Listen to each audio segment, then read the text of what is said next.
नमस्कार, आप देख रहे हैं गुरुग्राम समाचार। मैं हूं आपके साथ वंशिका।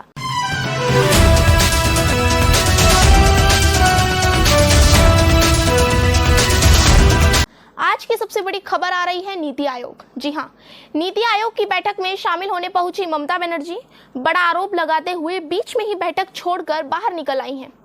ममता बनर्जी ने आरोप लगाया है कि उन्हें बोलने का मौका नहीं दिया गया और 5 मिनट में ही उन्हें स्टॉप कर दिया गया। हालांकि सरकारी सूत्रों ने सीएम ममता के दावे का खंडन किया है।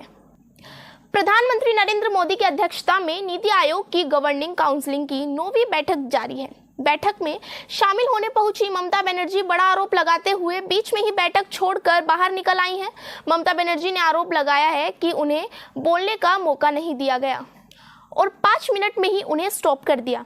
हालांकि सरकारी सूत्रों का कहना है कि माइक बंद करने का ममता बनर्जी का दावा गलत है।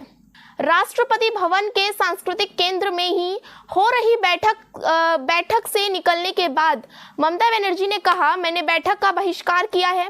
चंद्रबाबू नायडू को बोलने के लिए 20 मिनट दिए गए। असम, गोवा, छत्तीसगढ़ के सीएम ने 10 से 12 मिनट तक की बात की। मुझे सिर्फ 5 मिनट बोलने पर ही रोक दिया गया। यह गलत है।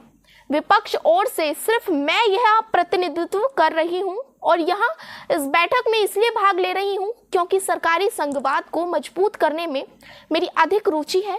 नीति आयोग के पास कोई वित्तीय शक्तियां नहीं है। यह कैसे काम करेगा? इसे वित्तीय ताकत दे या योजना आयोग को वापस लाएं। मैंने अपना विरोध दर्ज कराया और मैं बाहर आ गई। ममता बनर्जी ने कहा, मैंने कहा योजना आयोग को वापस ले आइए। मैंने कहा बंगाल को फंड दीजिए और आप भेदभाव मत कीजिए। मैंने बोला जब केंद्र सरकार चलाते हैं तो सारे राज्यों को सोचना चाहिए। मैं सेंट्रल फंड के बारे में बता रही थी कि इसे पश्चिम बंगाल को नहीं दिया जा रहा है, तभी उन्होंने मेरा माइक म्यूट कर दिया। मैंने कहा कि विपक्ष से मैं ही बैठक में भाग ले रही हूँ। आपको खुश होना चाहिए। इसके बजाय आप अपनी पार्टी और सरकार को अधिक वरीयता दे रहे हैं। यह न केवल बंगाल का अपमान है बल्कि सभी क्षेत्रीय दलों का भी अपमान है। ये तो मेरा भी अपमान है। सरकारी सूत्रों ने कहा, नीति आयोग की मीटिंग के दौरान पश्चिम बंगाल की सीएम का माइक बंद होने का दावा सही नहीं है।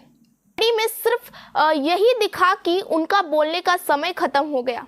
यहाँ तक कि घंटी भी नहीं बजाई गई। बेसिकली उनकी बारी लंच के बाद आती।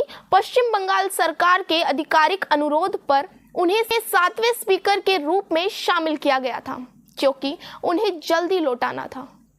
आपको बता दें कि इंडिया ब्लॉक के कई मुख्यमंत्रियों ने इस बैठक की बहिष्कार किया है। इस बीच तमिलनाडु के सीएम एम.के. स्टालिन, केरल के मुख्यमंत्री और सीपीआई-एम नेता पिनराई विजयन, पंजाब के सीएम भगवंत मान और सभी 3 कांग्रेस मुख्यमंत्रियों, कर्नाटक के सिद्धारमैया, हिमाचल प्रदेश के सुखविंदर सिंह सुक्खू और तेलंगाना के सीएम रेवंत रेड्डी सहित कई विपक्षी मुख्यमंत्रियों सीएम ने नीति आयोग की अहम बैठक का बहिष्कार करने का ऐलान किया है।